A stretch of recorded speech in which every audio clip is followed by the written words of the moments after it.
हाय, मैं सुनंदा। मेरा YouTube channel Sunanda की डायरी में आप सभी का फिर से स्वागत है। आप सभी को लगता होगा मेरी कविताओं में अक्सर औरतों का ही जिक्र क्यों होता है, मैं उसी पर आधारित अपनी कविताएं क्यों लिखती हूँ। तो मैं अपने आसपास जब भी किसी औरत के साथ अन्याय और अत्याचार होते देखती हूँ तो मुझे ये बर्दाश्त नहीं होता।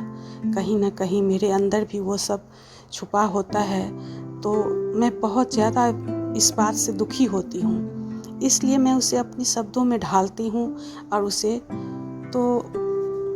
ये किसी एक औरत के लिए नहीं होता, ये हमारे पूरे समाज के लिए है।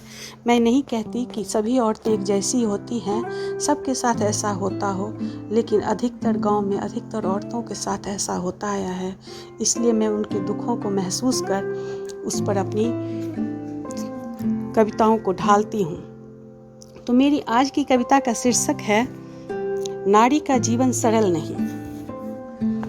औरत की जिंदगी का सफ़र, औरत की जिंदगी का सफ़र मानो कांटों भरी टेढ़ी मेढ़ी डगर। आसान कहाँ है उसका जीवन, आसान कहाँ है उसका जीवन, पग पग पर दुखों का संगम।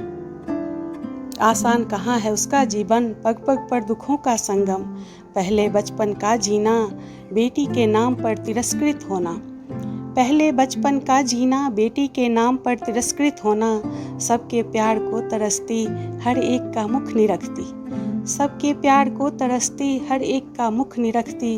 कोई तो मुझे भी गोद में ले लो, कोई तो मुझे भी गोद में ले लो, स्नेह भरा एक चुंबन दे दो। कोई तो मुझे भी गोद में ले लो, स्नेह भरा एक चुंबन दे दो। बचपन का चोला जब उतरा, यौवन बनकर रूप जो निखरा।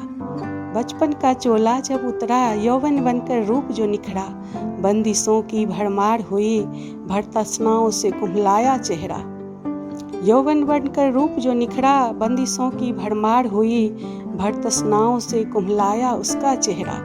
जैसे तैसे वक्त वह बीता, जैसे तैसे वक्त वह बीता, उम्र का सुनहरा दौर यूं ही गुजरा। उम्र का सुनहरा दौर यूं ही गुजरा। फिर आया वह सुहाना समय, रंगीन सपने सजाने का वह। फिर आया वह सुहाना समय, रंगीन सपने सजाने का वह। ख्वाबों ख्यालों में खोई, ख्वाबों ख्यालों में खोई, ब्याह कर जब पी की नगरी चली। ख्वाबों ख्यालों में खोई, ब्याह कर जब पी की नगरी चली। अब उसका भी अपना घर होगा, खुलकर जीने का अवसर मिलेगा। अब उसका भी अपना घर होगा, खुलकर जीने का अवसर मिलेगा। बचपन से ही सुनती आई थी तुम पराई हो, बचपन से ही सुनती आई थी तुम पराई हो। बड़ी होकर ब्याह कर, बड़ी होकर ब्याह कर तुम्हें अपने घर जाना है। यहाँ तुम्हारा कुछ नहीं, यहाँ तुम्हारा कुछ नहीं, तुम्हें तो ससुराल का घर सजाना है। यहाँ तुम्हारा कुछ नहीं, तुम्हें तो ससुराल का घर सजाना है।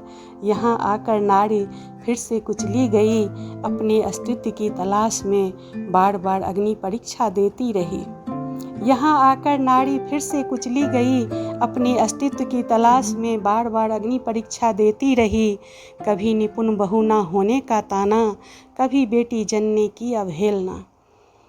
कभी निपुण बहू ना होने का ताना, कभी बेटी जनने की अवहेलना। कहाँ मिली उसे आज़ादी, कहाँ मिली उसे आज़ादी, धरी रह गई खुलकर जीने की तमन्ना। कहाँ मिली उसे आज़ादी, धरी रह गई खुलकर जीने की तमन्ना। सोच में डूबी उसकी निस्तेज निरीह कातर नैना, सोच में डूबी उसकी निस्तेज निरीह कातर नैना। क्यों सरल नहीं है औरत होना, क्यों सरल नहीं है औरत होना। क्यों हर बार वही दोषी ठहराई जाती है, क्यों हर बार वही दोषी ठहराई जाती है। क्यों सब सहकर भी होठों पर मुस्कान सजाए रहती है, क्यों सब सहकर भी होठों पर मुस्कान सजाए रहती है। क्यों पति की मार खाकर भी, क्यों पति की मार खाकर भी पतिव्रता होने का ढोंग रचाती है। क्यों पति की मार खाकर भी पतिव्रता होने का ढोंग रचाती है। क्यों सास की उपेक्षा सहकर भी, क्यों सास की उपेक्षा सहकर भी उसकी सेवा में तत्पर रहती है। क्यों सास की उपेक्षा सहकर भी उसकी सेवा में तत्पर रहती है? क्यों नारी ही नारी की सबसे बड़ी दुश्मन होती है? क्यों नारी ही नारी की सबसे बड़ी दुश्मन होती है? और सबसे अहम एक सवाल, क्यों पिता का घर बेटी के लिए पराया होता है? क्यों पिता का घर बेटी के लिए पराया होता है? कौन है वह जिसने बेटा बेटी में भेद दिखाई? कौन है वह जिसने बेटा बेटी में भेद दिखाई? किसने यह अनूठी रीत बनाई? कौन है वह जिसने बेटा बेटी में भेद दिखाई? किसने यह अनूठी रीत बनाई? अब समय को बदलना होगा, अन्याय पर आवाज़ उठाना होगा। अब समय को बदलना होगा, अन्याय पर आवाज़ उठाना होगा। क्योंकि नारी जरूर है किंतु निर्बल नहीं, कोमल अवश्य है लेकिन कमज़ोर कतई नहीं। माँ दुर्गा, माँ लक्ष्मी, माँ सरस्वती का स्वरूप भी तो नारी ही है।